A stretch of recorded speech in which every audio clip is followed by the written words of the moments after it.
সেই জ্ঞানটি কি? এই কালেমা বিষয়টা কি? এই কালেমাটি আল্লাহ এই মানব দেহের মধ্যে কোথায় রেখেছেন? হে মুর্শিদ, আমি আপনার কাছে এসেছি, আপনি চীনা দেশের লোক, আমি অচীন দেশের লোক, আমি নিজেকে চিনি না, আমি নিজেকে হারিয়ে ফেলেছি, আপনার কাছে এসেছি, সেই কালিমাটা আমার মানব দেহের মধ্যে কোথায় আল্লাহ ফিটিং করে রেখেছেন তা আমাকে দেখিয়ে দিবেন। এবং হে গুরুজি, হে মুর্শিদ, আপনার কাছে এসেছি যে এই বিসমিল্লাহ সৃষ্টি না করলে আল্লাহ এই জগৎ কিছুই সৃষ্টি করতেন না। এই বিসমিল্লাহটা আল্লাহ মানুষের মধ্যে কোথায় রেখেছেন? এই জিনিসগুলো যখন আমি জানতে পারবো, একজন মুর্শিদ আমাকে দিবে, তখনই আমি সেই মুর্শিদকে আমি মুর্শিদের সম্মান দিয়ে তার চরণে আমার ঠাঁই খুঁজে নেব। তখনই দেখা গেছে যে এই পৃথিবীতে থেকে আমি যতটুকু সাধনা করব ততটুকু অগ্রসর হবই। তবে আমি যখন আমাকে চিনলাম, আমার মধ্যে কালেমাকে চিনলাম, আমি আমার মধ্যে বিসমিল্লাহকে চিনলাম, এবং সেই বিসমিল্লাহর 19টি হরফের মধ্যে আমি চিনলাম, এবং সেই বিসমিল্লাহর 19টি হরফ বা হরফের ভিতরে ঢুকলো। সেই বা হরফটি আমার মধ্যে আল্লাহ কোথায় লুকিয়েছেন, এবং বা হরফের ভিতরে যে বা হরফের নিচে যে নক্তা, এই নক্তার মধ্যে কি বিষয় লুকানো আছে, এই জিনিসগুলো আমার মধ্যে কোথায়, বা হরফের নক্তাটা আমার মধ্যে কোথায়, যখন আমি দেখব তখনই আমি তাকে মুর্শিদ রূপে মানব।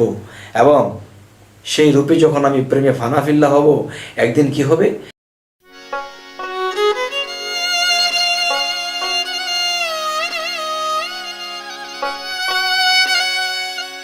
হে জগতবাসী, আজ আমি শামীম আলী চিশতি আপনাদের সামনে একটি আলোচনা নিয়ে আসলাম। সে আলোচনাটি হলো যে আমরা এই পৃথিবীতে এসেছি আল্লাহর ইবাদত করব, আল্লাহকে ডাকব, কামাই রোজগার করব, বাড়ি গাড়ি করব, এরপরে একদিন কি হবে? ছেলেপেলেরা থাকবে আর আমরা একদিন মরব। তো আমরা একদিন মরব, তো এই বিষয়ে তো আমরা এই পৃথিবীতে আসিনি। যেমন আল্লাহ কোরআনে একটি জায়গায় বলেছেন যে আমি মানুষের মৃত্যু ও জীবন সৃষ্টি করিয়াছি পরীক্ষা করার জন্য। এখন আল্লাহর পরীক্ষা দিতে হলে আমাদের শিক্ষিত হইতে হবে। যেমন আমরা স্কুল কলেজে যদি আমরা লেখাপড়া করি, তখন দেখা যায় যে আমরা বর্ষর পরে আমরা একটা ফাইনাল পরীক্ষা দিই। তো পরীক্ষা দিলে সে পরীক্ষাতে আমরা উত্তীর্ণ হই। তো এখন যে বিষয়টি হলো যে আমরা এই পৃথিবীতে এসেছি আল্লাহর পরীক্ষা দিতে। তো আল্লাহর পরীক্ষা দিতে আমাদের অবশ্যই শিক্ষা লাগবে। যেমন ওই স্কুল কলেজে পরীক্ষা দিতে হলে সারা বছর পরে ফাইনাল পরীক্ষাতে পাস করলে সে আবার উত্তীর্ণ হয়।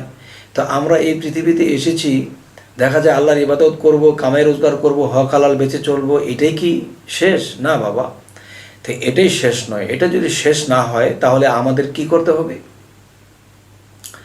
যেমন আল্লাহ তাআলা বলেছেন যে আমি এই পৃথিবী সৃষ্টি করেছি, যে এই পৃথিবীতে আমার সৃষ্টি আমি কি করে করেছি, কোন সৃষ্টি কিভাবে কি করেছি, আত্মা সৃষ্টি করেছি, এই আত্মা কেন সৃষ্টি করেছি এবং কি দিয়ে সৃষ্টি করেছি।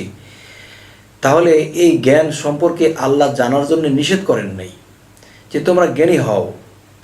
তবে আমরা যখন জ্ঞানী হব, অল সাইড জ্ঞানী যখন হয়ে যাব, তখন আমরা পরীক্ষায় পাশ করতে পারবো। আর যখন পরীক্ষায় পাশ করব তখনই কিন্তু দেখা গেছে আল্লাহ উত্তীর্ণ করে দেবে এবং আল্লাহর রুহানি জগতে আমরা যেতে পারবো। তো আমরা এই পৃথিবীতে সৃষ্টি হয়ে এসেছি, কিন্তু আসছি কোথা থেকে, কোথায় আমাদেরকে আল্লাহ সৃষ্টি করে রেখেছিলেন, সেই জায়গাটির নাম কি? সেই জায়গাটির নাম হলো আলমে আরওয়া।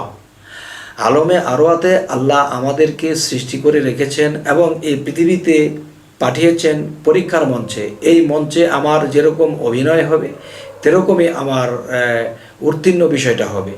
তো এই মঞ্চের মধ্যে আমাদের অভিনয় ভালো হলো না, দেখা গেছে যে আল্লাহর ইবাদত করলাম, মানুষের সাথে খারাপ ব্যবহার করলাম, এবং দেখা গেছে যে এক একটা দলিল বা এক একটা গ্রন্থে যদি আমরা লক্ষ্য করি, দেখা গেছে সেখানে বলা হয়েছে যে মান আরাফা নাফসাহু ফাকাদার রাব্বাহু, যে সর্বপ্রথম তুমি তোমার নিজেকে চিনো, এরপরে তোমার রবকে চিনবা। এখন আমার নিজেকে চিনবো, নিজেকে চিনলে আমার রবকে চিনবো। তাহলে আমি কে? আমার পরিচয় কি? এখন আমি জন্মান্তরে নিজকে হারিয়ে ফেলেছি। আমি আমাকে জানার জন্য আমি মুর্শিদ ধরেছি। যখন আমি মুর্শিদের কাছে গেলাম তখন দেখা গেছে যে বায়াত হলাম, কিন্তু আর কোনো দিন গেলাম না, আর কোনো দিন খবর নিলাম না। তো নিজেকে চেনার জন্যে আমি অচিন দেশের লোক ছিলাম, তাই একজন চীনা লোকের কাছে, আমি চীনা দেশের লোকের কাছে যখন গেলাম, তখন তিনি আমাকে নিজেকে চিনিয়ে দেবে, নিজেকে চিনিয়ে দিয়ে আমাকে মুরিদ করবেন যে বাবারে তুমি জন্মান্তরে হারিয়ে গেছো, তুমি যে কে, তুমি কি জানো? তাহলে তোমাকে জানার জন্য একজন জানা লোকের কাছে এসেছো। তখন আমরা জেনে নেব সেই মুর্শিদের কাছে।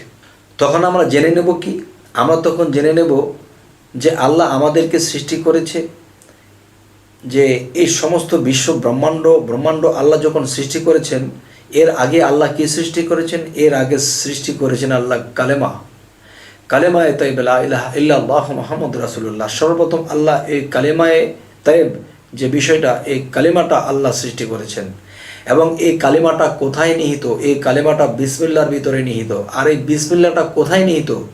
এই বিসমিল্লাহটা নিহিত বিসমিল্লাহর 19টি হরফের ভিতরে। আর বিসমিল্লাহর 19টি হরফ কোথায় নিহিত? বা হরফের মধ্যে নিহিত। আর এই বা হরফটি কোথায় নিহিত? এই বা হরফটি বায়ের নক্তার ভিতরে। হে জগতবাসী, এই বায়ের নক্তার ভিতরে যদি আমরা এই খোঁজখবর নিতে না পারি, তাহলে কখনোই আমরা সেই উচ্চ জ্ঞানী হতে পারবো না। আর আল্লাহ বলেছে, আল্লাহ মহাজ্ঞানী, আর আমাদের ক্ষুদ্র জ্ঞানী আমরা পৃথিবীতে এসেছি। কিন্তু এই ক্ষুদ্র জ্ঞানী হয়ে থাকলে আমরা কখনো আল্লাহর সাথে মিশতে পারবো না। তখন মহাজ্ঞানের সাথে বা মহাশক্তি বা সর্বশ্রেষ্ঠ যিনি শক্তিমান, সর্ববিষয়ে সর্বশক্তিমান যিনি, তার সাথে যদি আমাদের মিশতে হয়, তাহলে আমাদের কি করতে হবে? আমার সেই জ্ঞান লাভ করতে হবে। সেই জ্ঞানটি কি?